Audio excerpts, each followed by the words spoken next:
Good morning, another beautiful day in Nazareth.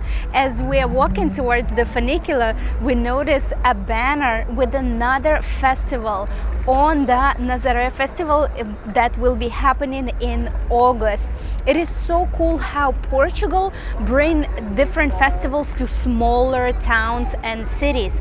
Next to Aveiro, there was a huge festival happening for the entire month, and that was a small town not too far from Aveiro. Here is the ball gaming tournament, another big festival, really cool. So now let's head over to the funicular and check out some views. We are now at the funicular to go to the top of the cliff. It is not free. It is 250 euros per person one way and 4 euros per person round trip. For children, they have a little discount, and it costs 10 euros for 6 tickets per person. It is cash only. The funicular is open from 8 a.m. till 11 p.m. Keep in mind, to get these tickets, they only accept cash. The station, funicular station, is really cute. They have nice tile decorations with fishes and sea theme and boats. And in the evening, it's lit with orange and blue colors. Really cool. Usually anywhere in Portugal, when you go on the streets, restaurants, you do not need to wear masks. But on public transportations, such as train, buses, and funiculars, you do need to wear a mask. I actually forgot my mask, and luckily they offered me one for free.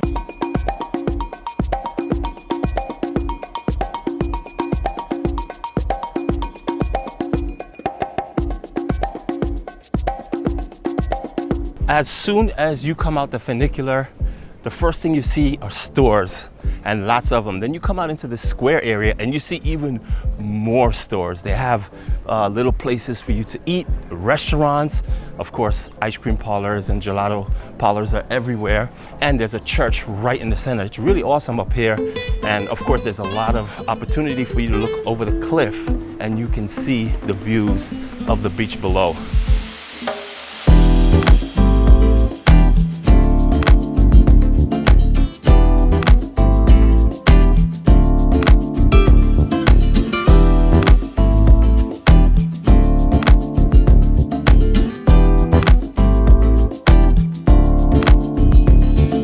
So right now we're currently walking on a road away from the shopping center where we just were, where the church is, making our way over to the fort area, which is the very edge of the cliff. You can't go any further than that, but the views along the way are just simply spectacular.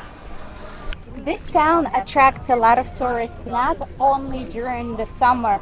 And this beach, Nazare Beach, is actually considered the best beach on the Silver Coast. During winter months, it attracts extreme surfers and also people who want to watch the gigantic waves and people surfing as well. And where we're going right now is the best spot to view those waves.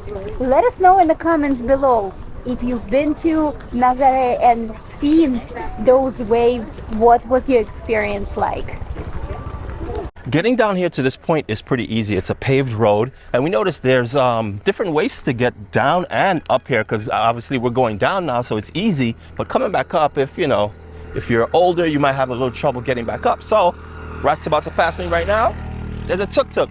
So I guess down at the bottom, the tuk-tuk brings you back up the hill or down the hill if you choose to not even walk, because it's probably going to be about a 10-15 minute walk to the very end.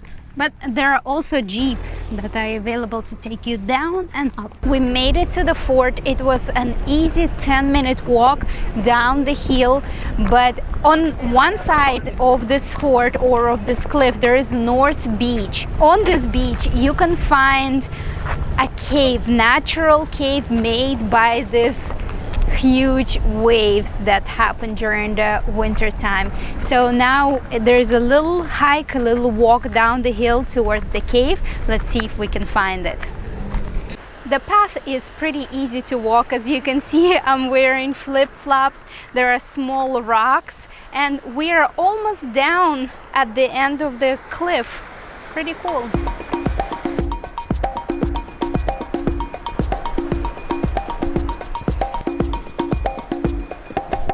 This is the part of the hike that we weren't really anticipating. We didn't think that once you got to the end of the trail, it would be kind of a steep drop off to get to the cave where we're going.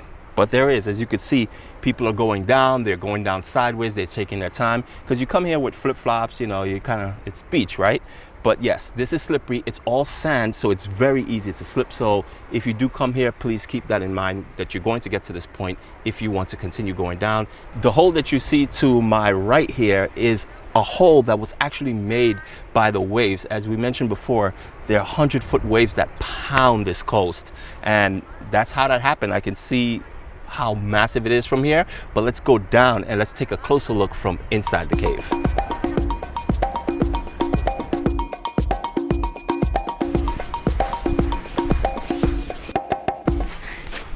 It is so cool here, and the funny thing is that there are no one here. This beach is not as popular, probably because it's not so easy to get here.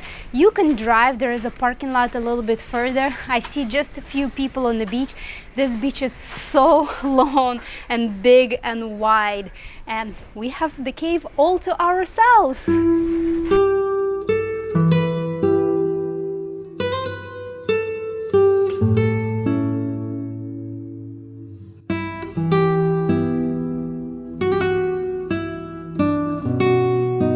It for the cave. What do you think? Would you come here to explore the cave? And if you already have, what was your experience like? And now we're heading up the hill to the fort.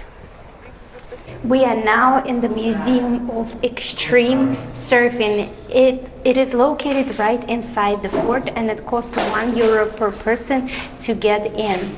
A part of the museum displays surfboards of all the extreme surfers and their pictures, and it is really cool to see what kind of surfboards they use to conquer these giant waves.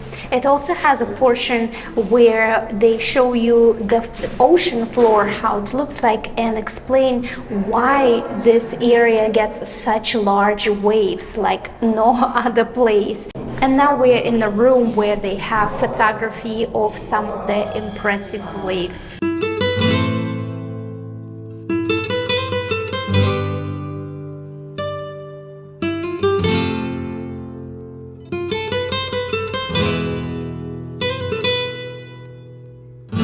I can't believe that this lighthouse gets splashed by the waves.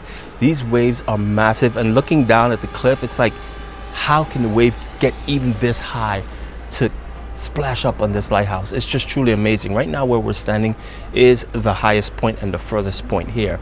To get here, you have to pay €1 to get in, and that's how you can access this point here.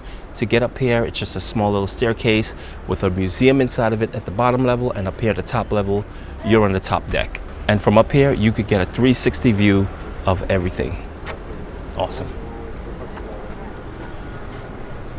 Right in the middle of the square, you will find the Church of the Lady of Nazareth. It is an active church, and it is free to go in, and it is absolutely beautiful inside.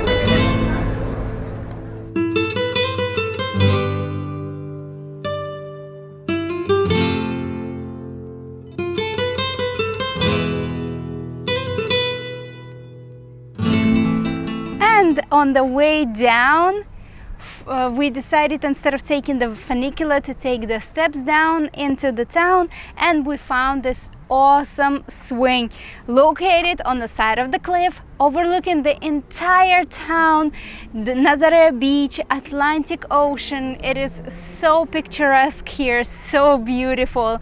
And this is it for our Nazare exploration. The only regret is that we could not stay here longer. We booked this place just 2 days before coming here, and a lot of places were booked out. So we wish we could stay here much longer. It is such a beautiful, awesome beach town, and there's not much to do besides the beach and just walking around town and enjoy the restaurants, but the vibes here are absolutely awesome. If you have not seen our other Portugal videos, we have filmed a lot of videos. We will leave the link in the description below.